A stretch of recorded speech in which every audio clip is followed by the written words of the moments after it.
Page number 79 topic चल रहा था बैंकिंग। अब स्टार्ट हो रहा बैंकिंग के अंदर इलेक्ट्रॉनिक बैंकिंग सर्विसेज, ई बैंकिंग। तो हमें बैंक क्या क्या ऑनलाइन सर्विसेज दे रहा है, इस पर डिस्कशन है। Using computers and internet in the functioning of the bank is called electronic banking. Because of these services, the customers do not need to go to the bank every time he has to transact with bank. Bank से कोई transaction करनी है तो bank जाने की जरूरत नहीं है। ये फायदा बताया गया है अभी तक पहले पॉइंट में है। ठीक है, next transaction with the bank at any time from any place, मतलब 24 आवर्स अवेलेबल है इंटरनेट बैंकिंग और किसी भी जगह से कर सकते हैं।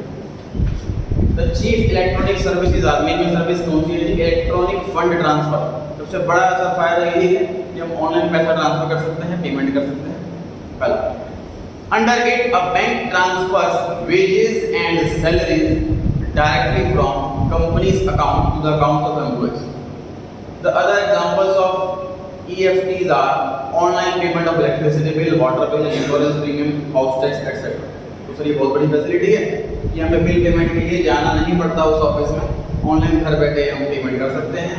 दूसरी चीज़ कि सर एम्प्लॉइज़ को पेमेंट हम अकाउंट से ही ट्रांसफ़र करते हैं, इससे हमारे पास एक तो सेफ्टी होगी। कोई एम्प्लॉय बोले मुझे सैलरी मिली नहीं या आपने सैलरी कम दी थी, ज़्यादा दी थी, मिस्टेक ना हो जाए, तो ऑनलाइन ट्रांसफ़र रहेगी तो हमारे पास और उसके पास दोनों के पास प्रूफ रहेगा। प्लस एज अ ओनर जब हम इनकम टैक्स भरते हैं तो हमें अपने सारे प्रॉफिट्स पे एक्सपेंस ज़्यादा दिखाना होता है। तो एम्प्लॉय को जितनी हम सैलरी दे रहे हैं उतना हम एक्सपेंस दिखाते हैं, तो जितना ज़्यादा एक्सपेंस होगा उतना प्रॉफिट कम शो होगा, उतना टैक्स कम जाएगा। इनफैक्ट कंपनीज वाले करते क्या हैं, देखिए जैसे मान लीजिए मैंने कोई रखा 20,000 का महीना सैलरी, तो मुझे पता है इनकम टैक्स जो है वो 5 लाख रुपए तक कोई टैक्स नहीं लगता। मतलब इस एम्प्लॉय की सैलरी अगर 20 नहीं 40,000 होगी तब भी कोई रुपया टैक्स नहीं देगा। ठीक बात है।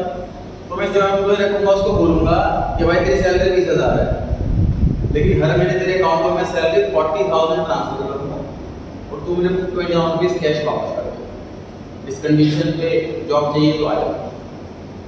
उससे क्या होगा सर? उसका कोई नुकसान नहीं हो रहा, उसको तब भी PC मिल रहा है, तब भी PC मिल रहा है, कंपनी को फायदा हो गया। जितनी ज़्यादा सैलरी दिखाएंगे उतना एक्सपेंस होगा, उतना प्रॉफिट कम, उतना टैक्स कम। ठीक बात है। तो ये चीज़ की जाती है।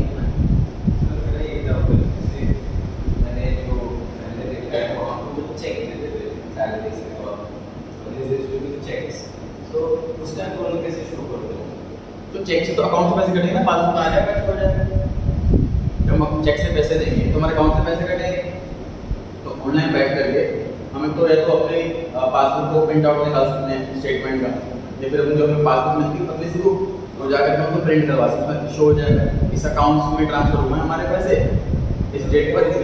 मुद्दा होता है कि बस 100 लोग हैं, 100 लोगों का अलग-अलग चेक करने के लिए आपके डिपॉजिट का चेक और मुद्दा होता है।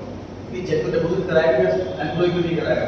फॉर एग्जांपल ऐसा ना सुनो भाई, एम्प्लॉय तो वेट कर रहा होता है एक तारीख की कब सैलरी चेक मिले, कब मिले तो पैसे, मुझे पैसे निकालो। उन्होंने उनको चेक दे दिया, सारे काम बात करके पहले चेक जमा करके आया, क्योंकि चेक क्लियर होने 2 दिन लग जाएंगे, अगर 2 दिन नहीं तो 4 दिन। मगर फॉर एग्जांपल एक फेक एग्जांपल मान लें, चेक डिपॉजिट नहीं कर रहा उसने 20 दिन 25 दिन, उसके बाद जमा कराया। हमें तो इनकम टैक्स थोड़ा मंथली देना है, हमें तो एनुअल देना होता है, साल के तलवाई है।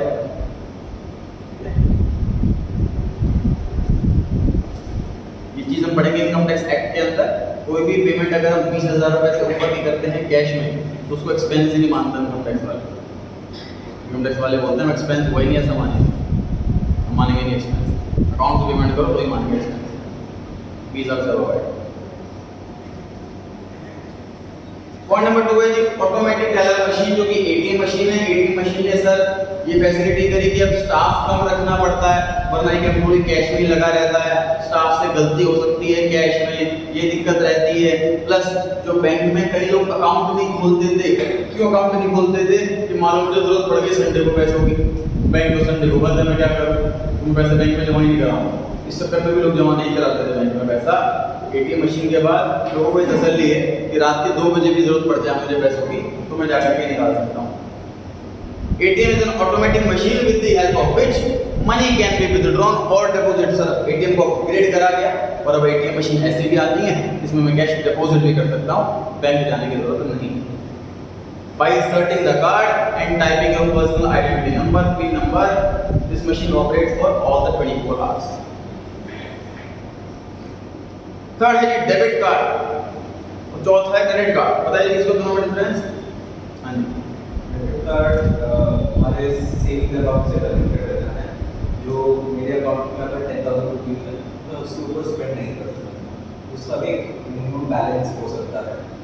आई थिंक होता नहीं है वो करंट अकाउंट होता है, उससे हमारे सेविंग्स और करंट अकाउंट से लिंक रहता है। और क्रेडिट कार्ड पहले बैंक पे करता है, देन इन स्मॉल EMIs और इन फुल टर्म्स हम उसको बाद में दे जाते हैं। करेक्ट है।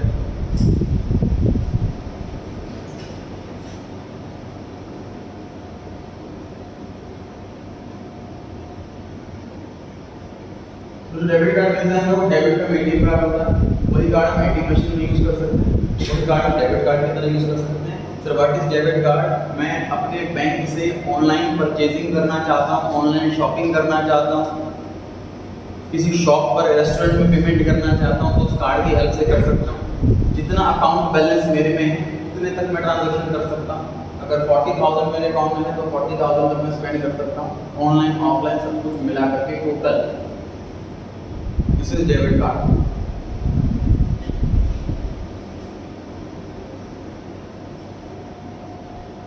ये प्रैक्टिकली हर एक पर्सन के पास होता है, इसका बैंक में अकाउंट होता है।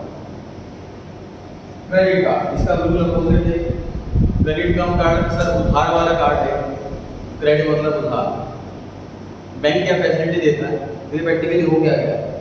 तो एडवर्टीजमेंट में इतना ज़्यादा हमारा जो है माइंड की साइकोलॉजी ऐसी करती है कि हमारी इनकम से ज़्यादा हमारी स्पेंडिंग बढ़ती जा रही है। हम टीवी खरीदने जाते हैं 10,000 रुपये का, शॉपकीपर कहता है कि 50,000 वाला 1 लाख रुपये वाला, और इस इंस्टॉलमेंट में ले ले तो बंदा अपने बजट से ज़्यादा खर्च कर लेता है। क्रेडिट कार्ड के दम पे खर्च कर सकता है। क्रेडिट कार्ड से क्या होता है सर कि मेरा बैंक अकाउंट से कोई लिंक नहीं है उसका। जैसे मेरा बैंक अकाउंट HDFC बैंक में नहीं, लेकिन मेरे पास HDFC बैंक का क्रेडिट कार्ड है। क्रेडिट कार्ड इससे क्या होगा सर, मैं कोई भी परचेजिंग कर सकता हूँ, ऑनलाइन शॉपिंग कर सकता हूँ और मुझे पेमेंट 45 डेज के बाद करनी है। मतलब 45 डेज का इंटरेस्ट फ्री क्रेडिट पीरियड मिल जाता है। उससे इसमें बैंक का क्या फायदा है, बैंक क्यों दे रहा है बिना ब्याज के लोन। मान लीजिए मैंने 1 लाख रुपए की कुछ परचेजिंग कर ली, आज पेमेंट 45 डेज के बाद करनी है, तो बैंक को क्या बेनिफिट है इसके अंदर? बैंक को बेनिफिट ये है कि अगर जब मैच्योरिटी जब ड्यू डेट का टाइम आया और मैं पे नहीं कर पाया तो इस पर 3% पर मंथ का इंटरेस्ट है। क्रेडिट कार्ड ज़्यादा इंटरेस्ट रेट कहीं नहीं होता, सबसे हेवी इंटरेस्ट रेट होता है क्रेडिट कार्ड का। नॉर्मली बैंक लोन जो है वो 12%, 15% पे मिल जाता है और क्रेडिट कार्ड का इंटरेस्ट रेट होता है 36%। तो क्रेडिट कार्ड का फायदा बैंक वालों को ये है कि अगर वो 100 को क्रेडिट कार्ड लो, पता क्या होता है, क्रेडिट कार्ड मेरे पास 1 लाख की लिमिट है तो मैं शॉपिंग करता रहूँ कि यार ये भी ले लो, वो भी ले लो, ये भी ले लो, वो भी ले लो। जब टाइम आए ड्यू डेट का उस टाइम मेरे अकाउंट में बैलेंस नहीं है तो मैं पे नहीं कर पाऊँगा, फिर मेरे पर इंटरेस्ट लगेगा, पेनल्टी लगेगी, वो बैंक वालों की कमाई। ये नहीं पर्पस, इनका पर्पस होता है क्रेडिट कार्ड इंटरेस्ट फ्री देने। जैसे क्रेडिट कार्ड में लिमिट होती है, हम इतना फिक्स अमाउंट स्पेंड करते हैं। जैसे डेबिट कार्ड में lowest right of the payment एक लिमिट होती है कि हम 5,000 से नीचे, 10,000 से नीचे, 2,000 से नीचे नहीं आ सकते। आई थिंक करेक्ट अमाउंट का रहना होता है। नहीं ऐसा कुछ नहीं, मैं 100 रुपीज़ भी स्पेंड कर सकता हूँ डेबिट कार्ड। नहीं वैसे नहीं, मैंने 40,000 का एक टेलीविजन खरीदा, ठीक है, और मेरे बैंक अकाउंट में सिर्फ 2,000 रुपीज़, ठीक है। तो ऐसा कोई लिमिट होता है क्या कि आप डेबिट कार्ड से बात कर रहे हैं under an X amount of amount मैं ना नहीं सकता है, कैन नॉट स्पेंड? मतलब आप एग्जांपल दे रहे हो कि मेरे अकाउंट में 2,000 है, मुझे 40,000 का टीवी परचेज करना है और डेबिट कार्ड है मेरे पास, है ना? नहीं वैसे नहीं। एग्जांपल बताओ, मैं समझ जैसे मुझे आपका लैपटॉप लेना है, ठीक है। For example your laptop is of 50,000 rupees, मुझे मेरे बैंक अकाउंट में है 51,000 रुपीज़ एग्जैक्टली। मैंने आपका लैपटॉप खरीदा 50,000 कैश में और मेरे पास सिर्फ बच रहा है 1,000 rupees in my account. So debit card में कोई लिमिट होती है क्या कि हम एक अमाउंट के नीचे आ नहीं सकते, जैसे 5,000 नहीं जीरो बैलेंस भी हो सकता है। जीरो बैलेंस हो सकता मतलब 51,000 आपके अकाउंट में है, अकाउंट में 51,540 रुपीज है, तो 51,540 रुपीज स्पेंड कर सकते हो। जीरो बैलेंस हो सकता है। बैलेंस भी आ सकता है। हाँ, ये चीज़ अलग है कि हर एक बैंक वाले ने क्या कर रखा है अभी कि मिनिमम बैलेंस मेंटेन करना होगा आपको, अगर वो बैलेंस नहीं मेंटेन करेंगे तो चार्ज लगेगा। मुझे ये वर्ड नहीं आ रहा। अच्छा, लेकिन जीरो बैलेंस हो सकता है। जीरो बैलेंस कैसे नहीं कि डेली होना चाहिए, देखो जैसे प्राइवेट बैंकों में एवरेज डेली बैलेंस जो है वो 10,000, मतलब डेली रिजर्व में बैलेंस रहना चाहिए, लेकिन एवरेज है। जैसे मुझे मालूम नहीं पैसों की नीड है तो मैंने अपने जीरो बैलेंस रखा हुआ किसी अकाउंट के अंदर, 29 डेज जीरो रहा और मैंने एक दिन के लिए 3 लाख रुपए डाला, तो 3 लाख डिवाइड बाई 30, 10,000 मेरा मिनिमम बैलेंस का जो लिमिट जो मिनिमम रिक्वायरमेंट है वो पूरी हो गई, कोई चार्ज नहीं है। मिनिमम बैलेंस है तो मेंटेन करना होता है, वो एवरेज बैलेंस होता है कि मतलब पूरे महीने में जितना आपका टोटल पैसे थे divide by 30 days, on an average 10,000 आना चाहिए मिनिमम, इसमें ये रिक्वायरमेंट होती है। तो मैं 29 डेज तक जीरो बैलेंस था, 30वें दिन मैंने 3 लाख रुपए जमा कर दिए, तो मेरा एवरेज 10,000 रुपए आएगा, कोई चार्ज नहीं लगेगा। और ये भी हर बैंक की अलग लिमिट होती है। बैंक ऑफ इंडिया में 1,000 है, एसबीआई में 3,000 है, आईसीआईसीआई में 10,000, जनरली प्राइवेट बैंक में 10, गवर्नमेंट बैंक में नहीं। But then sir, debit card. A debit card is issued to a customer in lieu of his money deposit in the bank. उसके बदले में, in lieu of मतलब इसके बदले में, the customers can make immediate payment of goods purchased or services obtained on the basis of his debit card, provided the terminal facility is available with the seller. मतलब कि seller के पास, जैसे कोई student मुझे बोले कि सर डेबिट कार्ड से मुझे फीस देनी है, तो मेरे पास कार्ड मशीन नहीं है, मैं नहीं एक्सेप्ट कर सकता, ये लिखा हुआ है सेलर के पास वो फैसिलिटी होनी चाहिए। Credit card, a bank issues a credit card to those of its customers who enjoy good reputation. Sir credit card हर एक को नहीं मिलता। क्रेडिट कार्ड में बैंक उधार दे रहा, सोच के देखो, मान लीजिए आपने क्रेडिट कार्ड ले लिया 1 लाख रुपए का, उससे परचेसिंग कर ली, शॉपिंग कर ली, बिल का टाइम आया बिल भी पे कर ली, वो इंटरेस्ट लगा के कहते हैं आप लगाने दो, मैं उनका पे कर रहा हूँ, मैंने कौन सा सिक्योरिटी कुछ दे रखा है, इसलिए बैंक वाले उसको क्रेडिट कार्ड देते हैं जो उसके लिए एलिजिबल है। ठीक, this is a sort of overdraft facility, एक तरह से ओवरड्राफ्ट फैसिलिटी, मैंने पहले पैसा निकाल लिया बाद में पैसा डालना। With the help of this card, the holder can buy goods or obtain services up to a certain amount, even without having sufficient deposit in their bank account. बिना बैंक में पैसा जमा करे। सर क्यों, आपने देखा होगा ऑनलाइन शॉपिंग की सेल लगती है अमेज़न पे, फ्लिपकार्ट पे, उसमें किसी पर्टिकुलर कार्ड पे ऑफ आता है 10% का, एसबीआई कार्ड पे, जैसे अभी पे बिलियन डे आने वाला है फ्लिपकार्ट पे, उसमें आईसीआईसीआई कार्ड पे 10% का ऑफ। तो आईसीआईसीआई वाले कार्ड पर ही क्यों ऑफ है? तो आईसीआईसीआई कार्ड वालों ने टाइप कर रखा है फ्लिपकार्ट से कि हम आपको कार्ड पे ऑफ देंगे, वो देख करके मैक्सिमम लोग आईसीआईसीआई बैंक का क्रेडिट कार्ड बनवाएंगे और जो भी लोग डिफॉल्ट करेंगे उससे इंटरेस्ट कमा लेंगे। तो ऐसे बैंक वाले होते हैं, हम 100 लोगों को क्रेडिट कार्ड दे रहे हैं, उसमें से 70 लोगों ने टाइम पर पेमेंट कर दी तो उनसे कुछ कमा नहीं पाया, लेकिन 30 लोगों ने डिफॉल्ट कर दिया पेमेंट करने में, तो उनसे इतना अच्छा खासा कमा। मेरे पास 8 बैंकों का क्रेडिट कार्ड, हर बैंक को कोई अलग ऑफर है, बैंक कुछ अलग फीचर है, कुछ अलग बेनिफिट है, तो हर बैंक का, मेरे पास 8 बैंकों का क्रेडिट कार्ड है। बस बैंक देखिए 15 दिन पहले पेमेंट कर देता हूँ मैं, ड्यू डेट से 15 डेज पहले, मतलब थोड़ा 45 डेज का उधार मिलता है, बट मैं 30 डेज बाद ही पेमेंट कर देता हूँ, 15 डेज पहले, रिस्क नहीं लेना, वारंटी वगैरह का इंटरेस्ट वगैरह, तो जिसके जो फीचर्स हैं, जो बेनिफिट हैं, उसका फायदा होता है। This one telebanking. Under this facility, a customer can get information about the balance in his account or information about the latest transactions on the telephone. Sir अब बैंक में टेलीफोन करके भी, कॉल करके भी इंफॉर्मेशन जान सकते हैं। मैं कस्टमर केयर पे कॉल करूंगा, वो आइडेंटिफाई करने के लिए मेरी कुछ चीज़ें मांगेगा, जैसे अकाउंट नंबर बताओ, डेट ऑफ बर्थ बताओ, पैन नंबर बताओ, कंफर्म करने के लिए कोई स्ट्रेंजर तो नहीं है, तो मैं सबको सेटिस्फाई कर दूंगा, उसके बाद मैं जो मर्जी पूछ सकता हूँ कि लास्ट अकाउंट, मेरे अकाउंट में कौन सा पैसा आया था, कहाँ से आया था, कितना आया था, अब अकाउंट में कितना बैलेंस है वगैरह वगैरह, तो इन्फॉर्मेशन मैं फोन पे पूछ सकता हूँ। 6 point, core banking solution, central banking system. In this system, a customer, by opening a bank account in one branch, can operate the same in all the CBS branches of the same bank anywhere across this country.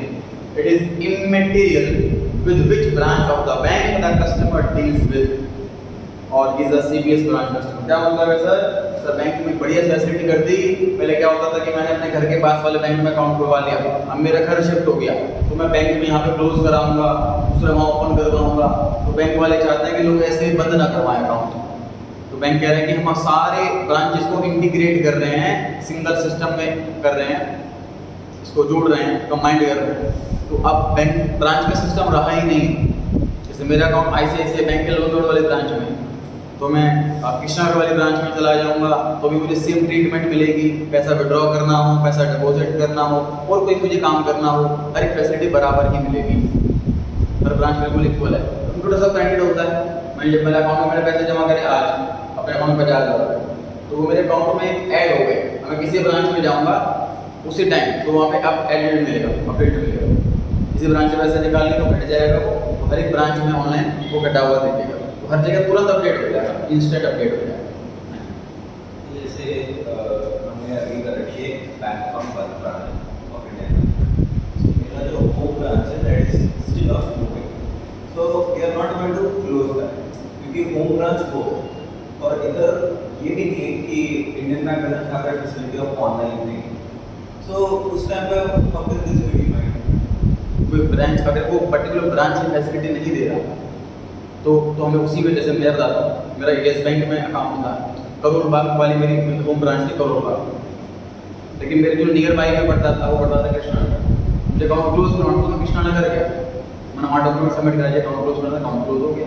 नहीं, अभी इधर पीछे एक Indian bank का था, me and my father friend, कि we have to do this thing and we have to change the address। तो कुछ डिसाइड नहीं था मतलब हमें जाके एड्रेस चेंज करना था। उधर भी दे सेड कि you need to go to the home branch, उधर ही जाके होगा। तो गवर्नमेंट बैंक में तो आधे ऑफिसर्स मना ही कर देते हैं, जबकि वो नहीं करना होता। इनकम टैक्स में ना चालान डिपॉजिट करना होता था पहले, जब ऑफलाइन सिस्टम था। तो जब मैं एज ए CA स्टूडेंट था तो जाता डिपॉजिट करने के लिए अपने क्लाइंट के 20-20 चालान लेकर, तो पता 20-20 इकट्ठे करने पड़ेंगे, तो कहता था 3 से ज़्यादा लौट नहीं एक बार। उसने ये बोल दिया, मैंने कहा रिटर्न में दे दीजिए मेरे को, आप मैं चला जाऊँगा। उसने आराम से कर लिया फिर 20 चालान। तो गवर्नमेंट ऑफिस में तो ये होता ही काम मना करने के लिए, मेरे पे काम आगे मुझे करना पड़ेगा, मना कर दो उसी अपने होम ब्रांच में जाओ। तो ये गवर्नमेंट बैंक में होता ही है। थोड़ा सा आपको और अवेयर होना पड़ेगा, ये मैनेजर से मिले, ये करो, थोड़ा और स्ट्रिक्टली बोलो, सर हमारे मतलब डिस्टेंस पर है और आपके पास राइट नहीं है मना करने का, तो वो करना पड़ेगा।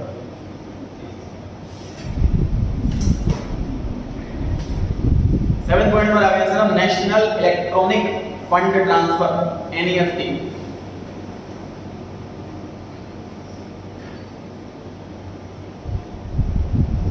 और इसका 8 पॉइंट है sir, real time gross settlement, short में बोलते हैं इसको RTGS। ये समझ लीजिए मैं ऑनलाइन अपने ऐप से, बैंक के ऐप से अकाउंट ट्रांसफर कर रहा हूँ किसी और को, तो उसी को NEFT कहते हैं, उसी को RTGS कहते हैं। छोटे अमाउंट के लिए NEFT, बड़े अमाउंट के लिए RTGS। छोटे अमाउंट के लिए NEFT, बड़े अमाउंट के लिए RTGS। छोटा किसे कहते हैं, बड़ा किसे कहते हैं, ये टॉपिक के अंदर पढ़ेंगे। NEFT refers to a nationwide system that facilitates individuals, firms and companies to electronically transfer funds from any branch to any individual, firm or company having an account with any other bank branch in the country। किसी bank की branch में transfer करना हो। NEFT settles transaction in batches, ये H लिखा हुआ है NA।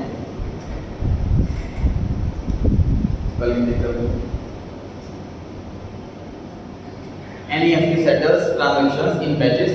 The settlement takes place at a particular point of time. For example, NEFT settlement takes place 6 times a day during the weekdays: 9:30, 10:30, 12 noon, 1 p.m., 3 p.m., 4 p.m. and 3 times during Saturday: 9:30, 10:30, 12 noon. Any transaction initiated after a designated settlement time is settled on the next settlement time। मतलब time fix कर रखा कि इसी time पे transfer होगा, मैं transfer कभी भी करूँ हम लोग मिलेंगे तब जब ये टाइम बैचेस में सिस्टम बनेगा। RTGS real time gross settlement refers to fund transfer system where transfer of funds takes place from one bank to another on a real time and on a gross basis. Settlement in real time means transactions are settled as soon they are processed and are not subject to any waiting. मतलब तुरंत transfer हो जाएगा, time नहीं लगेगा। The RTGS service for customer is available from 9 AM to 3 PM on weekdays, 9 to 12 on Saturday. अब देखो दोनों फर्क क्या है छोटी बड़ी पेमेंट का डिफरेंस दिखा हुआ पहला। RTGS कंटिन्यूअसली प्रोसेस होता रहता है, NEFT बैचेस में होगा एक फिक्स टाइम में। RTGS mainly large volume value transaction के लिए मतलब बड़े अमाउंट के लिए होता है, NEFT छोटे अमाउंट के लिए। नीचे दे रखा है टेबल के अंदर छोटा अमाउंट क्या है, बड़ा अमाउंट क्या है, 2 लाख। 2 लाख से कम ट्रांसफर करने हैं तो NEFT, 2 लाख से ज़्यादा करने हैं तो RTGS। Benefits of e banking to a customer, क्या फायदा हो रहा है कस्टमर को? ई बैंकिंग 24 घंटे सर्विस प्रोवाइड करता है, 365 डेज, मतलब कोई छुट्टी नहीं, कोई दिवाली नहीं, कुछ नहीं। दूसरा, customer can make transaction from office, home, travel कर रहा है, मोबाइल यूज कर रहा है, जो मर्जी करते टाइम वो यूज कर सकता है, ये बड़ा फायदा है इसका। There is greater customer satisfaction through banking as it offers unlimited access and great security as they can avoid traveling with cash।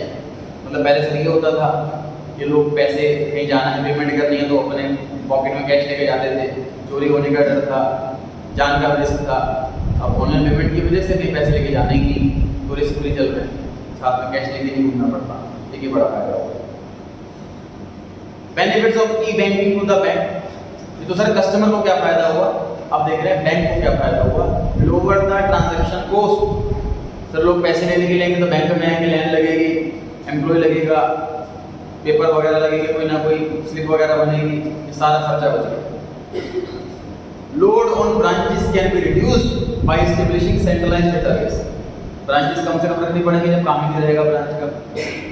E banking provides competitive advantage to the bank, adds value to the banking relationship।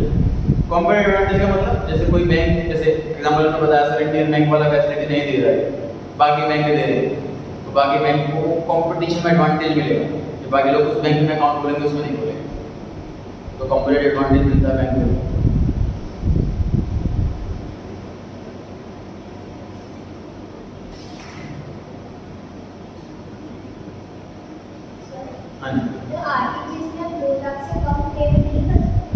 तो क्या होता है हर एक में ना charges लगते हैं, NEFT में अलग चार्जेस हैं, RTGS में अलग चार्जेस हैं।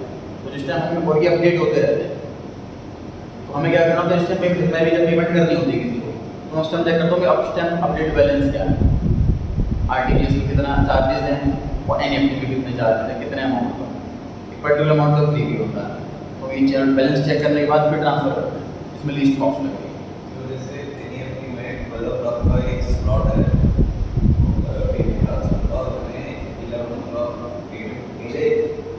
12 o'clock नहीं जाएगी सामने वाले को, और 12:05 पर मैंने ट्रांसफर करी, उसको अगले 2 स्लॉट उसमें मिलेगा, बीच में बैठ जाता है, स्टक रहती है।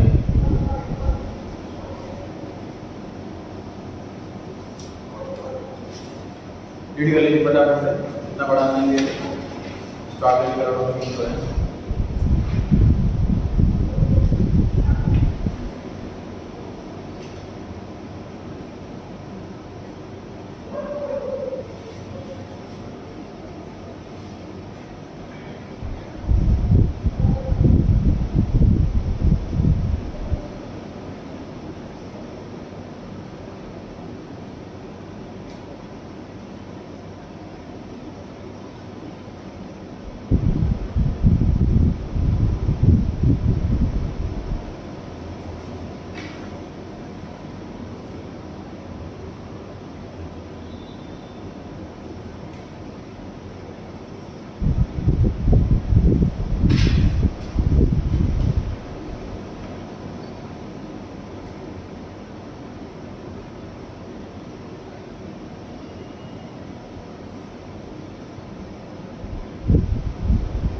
नेक्स्ट टॉपिक स्टार्ट हो रहा है सर इंश्योरेंस। हम चैप्टर पढ़ते हैं बिजनेस सर्विस।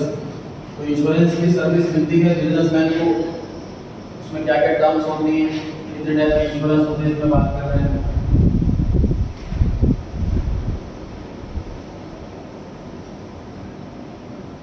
दो वर्ड आएंगे सर बार बार, इंश्योरर और इंश्योर्ड। इंश्योरर जिसने इंश्योरेंस करा मतलब कि इंश्योरेंस कंपनी। इंश्योर्ड मतलब जिस चीज का इंश्योरेंस है, फॉर एग्जांपल गुड्स का इंश्योरेंस है, बिल्डिंग का इंश्योरेंस है, या लाइफ का इंश्योरेंस है। इंश्योर्ड मतलब जिसका इंश्योरेंस है, इंश्योरर मतलब जिसने इंश्योरेंस करा मतलब इंश्योरेंस कंपनी। ध्यान रखिए ये 81 का last topic, last para. Insurance is a contract under which one party मतलब insurer agrees in return of a consideration, मतलब कुछ चाहिए उनको भी, इसको बोलते हैं insurance premium, to pay an agreed sum of to another party जो कि इंश्योर्ड रहेगा, to make good for a loss, loss के बदले में उसकी भरपाई करना, कॉम्पेंसेट करना, to make good for a loss, ये लिखा हुआ है इसके लिए। Damage or injury to something of value in which the insured has financial interest as a result of certain event. Financial interest क्या है डिस्कस करेंगे फीचर्स के अंदर इसके। नेक्स्ट पेज पर आ गए हैं। सबसे पहले लिखी हुई heading types of bank account. Types of bank account नहीं है, प्रिंसिपल हेडिंग गलत है, प्रिंसिपल्स ऑफ इंश्योरेंस है।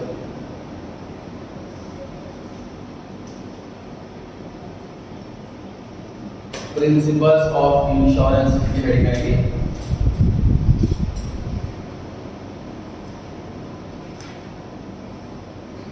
थोड़ा 7 प्रिंसिपल दे रखे हैं जी। पहला है कि एटमोस्ट गुड फेथ, मतलब सर इंश्योरेंस कंपनी का कांसेप्ट ये है एक दूसरे पे भरोसा रखना है और सच बताना, ये भरोसे का काम है। फॉर एग्जांपल मैं अपना लाइफ इंश्योरेंस करवा रहा हूँ और सपोज मैं स्मोक करता हूँ तो मैं नहीं बता रहा कि मैं स्मोक करता हूँ, तो मैं चीटिंग कर रहा हूँ। कोई भी रिस्क है जिसकी आइटम का मैं इंश्योरेंस करा रहा हूँ, उसमें रिस्क है किसी भी आइटम का, तो जो इंश्योर्ड पर्सन है उसकी रिस्पॉन्सिबिलिटी है कि हर चीज़ क्लियर करके इन्फॉर्मेशन में बताए, इंश्योरेंस पॉलिसी ले लेना है। और इंश्योरेंस पॉलिसी का ये काम है कि उस आइटम्स कंडीशन क्लियर कर दे। कुछ एक्सक्लूजन है, जैसे आपने अपनी मूवी देखी होगी तो नेचुरल डिजास्टर की वजह से अगर लॉस हो जाता है तो इंश्योरेंस कंपनी नहीं क्लेम पे करती है, ऐसा उसके टर्म्स कंडीशन में लिखा हुआ है। वैसा कुछ है कि नहीं, वो क्लियर कट करके बता पढ़ते हैं। Insurance contracts are based upon mutual trust and confidence between the insurer and the insured. It is a condition of every insurance contract that both the parties, insurer and the insured, must disclose each fact and information relating to insurance contract. Clear हो गई जी बात? हर चीज disclose करें, कोई चीज छुपाए नहीं। Second point है कि इंश्योरेबल इंटरेस्ट। समझिए ध्यान से, सर आपकी कार का इंश्योरेंस मैं नहीं कर सकता, मैं इंश्योरेंस कंपनी से बोलूं कि अभी की कार का इंश्योरेंस करवाना है कि मेरे को, और ये इंश्योरेंस प्रीमियम लो, कुछ हो जाए तो मुझे पैसे मिलेंगे। इंश्योरेंस कंपनी करेगी इंश्योरेंस। इंश्योरेंस कंपनी कहती है कि इंश्योरेंस कॉन्ट्रैक्ट का रूल है आप जिस आइटम का इंश्योरेंस कराओ उसमें आपका इंटरेस्ट होना चाहिए, मतलब वो चीज़ आपकी होनी चाहिए। आप दूसरे की चीज़ का इंश्योरेंस नहीं करवा सकते। तो कॉन्सेप्ट क्यों लगा रखा है? भाई मैं इनके कार का इंश्योरेंस करवाऊंगा, अभी भरूंगा 5,000 प्रीमियम, इंश्योरेंस 5 लाख का है, क्योंकि कार का मैं एक्सीडेंट करा दूँ 5 लाख हो जाएगी, नहीं। अब ऐसा काम खुद अपनी कार से कोई नहीं करेगा। वो दीदी की कार है, ये प्रीमियम भरा इंश्योरेंस का 5,000, अपने खुद कार को नहीं तोड़ेंगे इंश्योरेंस क्लेम लेने के लिए, ठीक बात है। इसलिए इंश्योरेबल इंटरेस्ट का मतलब जिस आइटम का इंश्योरेंस करा है उसमें हमारा पर्सनल इंटरेस्ट होना चाहिए। It means some pecuniary interest in the subject matter of the insurance contract. The insured must have insurable interest in the subject matter of the insurance. जैसे कि लाइफ का या प्रॉपर्टी का जो इंश्योर्ड पर्सन है will have to incur loss. मतलब ये पता कैसे लगेगा कि अगर उस चीज को डैमेज हो जाए तो उसको नुकसान होगा। And the insured will be benefited in full, मतलब अगर क्लेम मिल जाएगा तो उसको बेनिफिट मिल जाएगा। क्लियर हो गई बात? हाँ जी। जैसे मेरे डैड की कार और मैं जाके इंश्योरेंस करूँगा तो बोलते एक्सेप्ट। हाँ, रिलेशन में एक्सेप्ट करेंगे क्योंकि वो म्यूचुअल ही कार है। जैसे कि कोई मैं अपना इंश्योरेंस कर सकता हूँ, अपने बच्चों का इंश्योरेंस करवा सकता हूँ, अपनी वाइफ का इंश्योरेंस करवा सकता हूँ, मेरा इंश्योरेबल इंटरेस्ट है।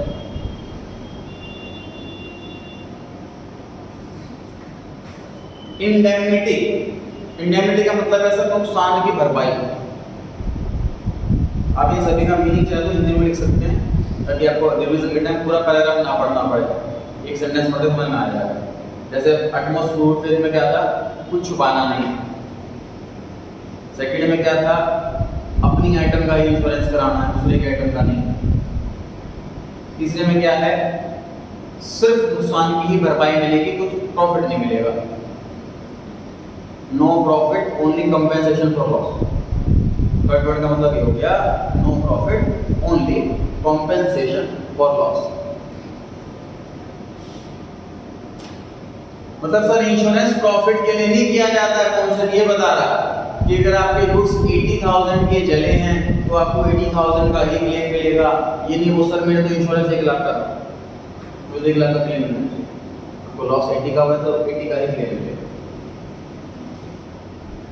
तो लॉस जो क्लेम है वो कभी भी लॉस ज़्यादा नहीं होगा। इंश्योरेंस में प्रॉफिट अर्न नहीं करते, सिर्फ नुकसान की भरपाई करते हैं। Principle of indemnity applies to all the contracts except the contract of life insurance. मतलब लाइफ इंश्योरेंस को अप्लाई नहीं होता, ये वाली बात क्यों नहीं अप्लाई होती? क्योंकि किसी की लाइफ को हम काउंट नहीं कर सकते कितने रुपए इसकी वैल्यू है। भाई गुड्स चल गए 80,000 के, समझ में 80,000 रुपये का लॉस है, लेकिन किसी की डेथ हो जाती है तो उसकी वैल्यू कितनी है लाइफ में, इसको काउंट नहीं कर सकते। तो इंडेमनिटी वाला पॉइंट लाइफ इंश्योरेंस को अप्लाई नहीं होता, because estimation regarding loss of life can't be made. The objective of contract of insurance is to compensate to the insured for the actual loss incurred। जितना actual loss हुआ है उसे compensation के लिए बनाया गया insurance. These contracts provide security from loss and no profit can be made out of these contracts।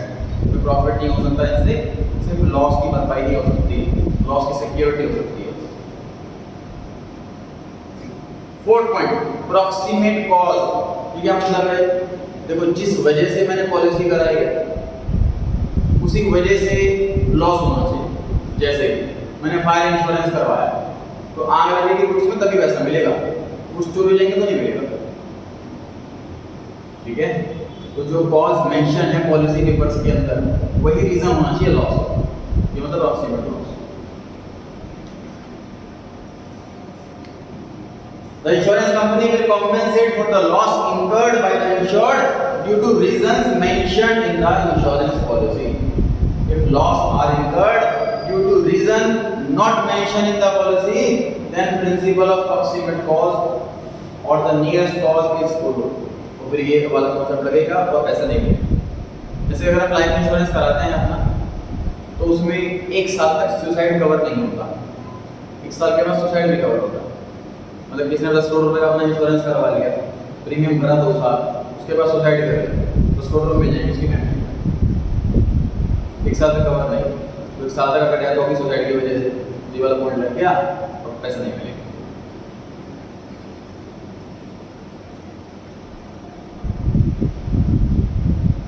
Subrogation क्या होता है ध्यान से देखिए। तो मान लीजिए मेरे कुछ 1 लाख रुपए के थे, सारे के सारे जल गए।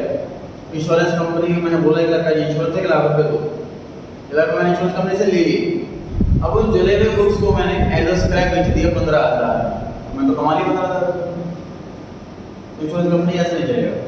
इंश्योरेंस कंपनी कहते हैं वो गुड्स हमारे हुए, आपके गुड्स चले थे, आपको क्लेम मिल गया, अगर गुड्स हमारे हुए, उसको रद्दी में बेचे, स्क्रैप में बेचे, जैसे मुझे बेचा हमारे हुए। कोई मशीन जल गई, उसका इंश्योरेंस करवा रखा था, पैसे मिल गए, अब वो मशीन हो गई इंश्योरेंस कंपनी की, और एज अ स्क्रैप उसको वही में बेचे जैसे मर्जी बेचे। सब्रोगेशन वाला पॉइंट है। This principle applies to all the insurance contracts which are contracts of indemnity as per this principle। मतलब यहाँ पर indemnity वाला लगता है, वही लगेगा ये। indemnity वाला लाइफ में लगता है ना, अभी थोड़ा किसी पर्सन की डेथ हो गई तो इंश्योरेंस कंपनी कहेगी पर्सन को हम लेके जा रहे हैं, पैसे दो। इनएबिलिटी वाला जहाँ नहीं लगता वहाँ नहीं लगेगा। As per this principle, when any insurance company compensate the insured for the loss of any property, all the rights related to that property automatically get transferred to the insurance. उस property के सारे rights insurance company को मिल जाते हैं।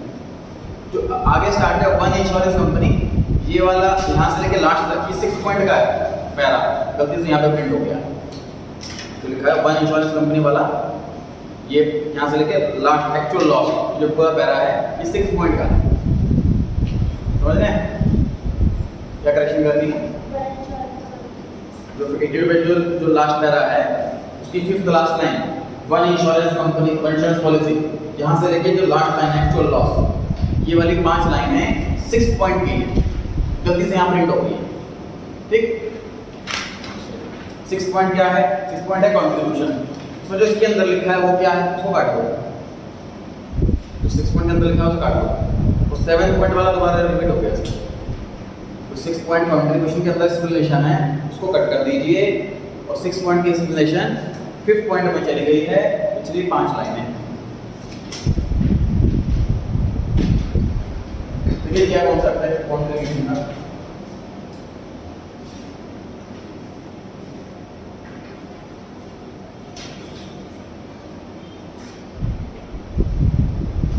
हमारा सामान मान लीजिए जो हमारे जो गुड्स हैं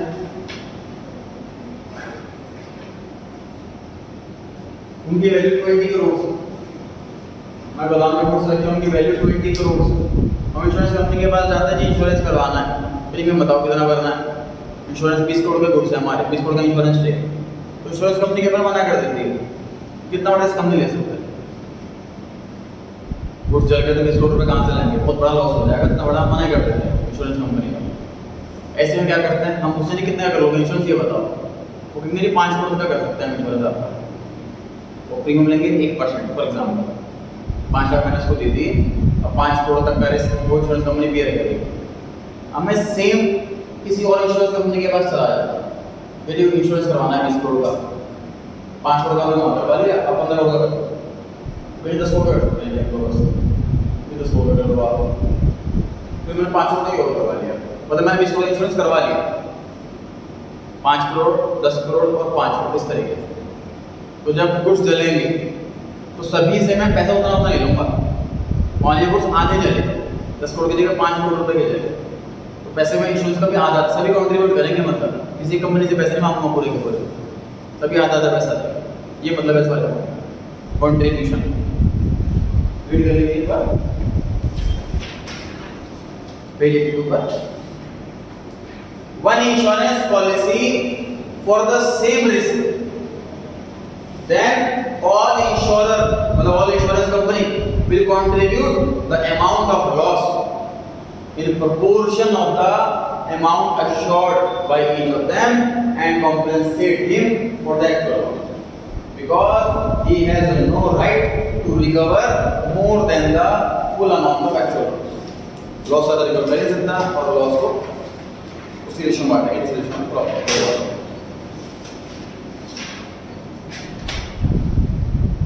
तो नेक्स्ट पॉइंट क्या कहते हैं, तो मान लीजिए मेरी फैक्ट्री है, गुड्स का इंश्योरेंस करवा रखा है मैंने, तो गुड्स में आग लगनी शुरू हो गई और मैं बुझा नहीं रहा, मैं देख रहा हूँ कि मेरा तो इंश्योरेंस है, मुझे क्या दिक्कत लग रही है, तो इंश्योरेंस कंपनी कहेगी हमें क्लेम नहीं देंगे।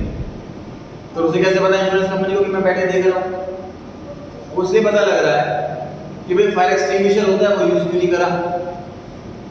जब आग लगी तो आप क्या कर रहे थे, आपने क्या स्टेप्स उठाए ये दिखाओ, मतलब आपको रीजनेबल स्टेप्स उठाने हैं लॉस को घटाने के लिए, लॉस होने नहीं देना कि इंश्योरेंस कर रखा है तो लॉस होने दो, वरना क्लेम रिजेक्ट भी हो सकता है।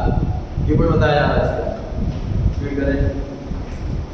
According to this principle, the insured must take reasonable steps to minimize the loss or damage to the insured property. Otherwise, claim loss हो जाएगा, claim नहीं मिलेगा, पैसे रिजेक्ट हो सकते हैं, पैसा मर सकता है।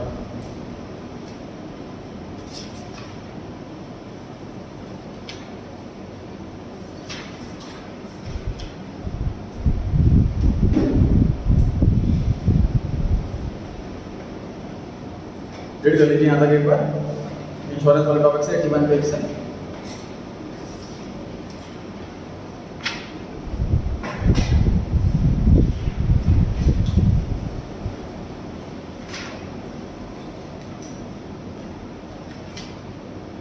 चैप्टर खत्म हो जाएगा नेक्स्ट क्लास में।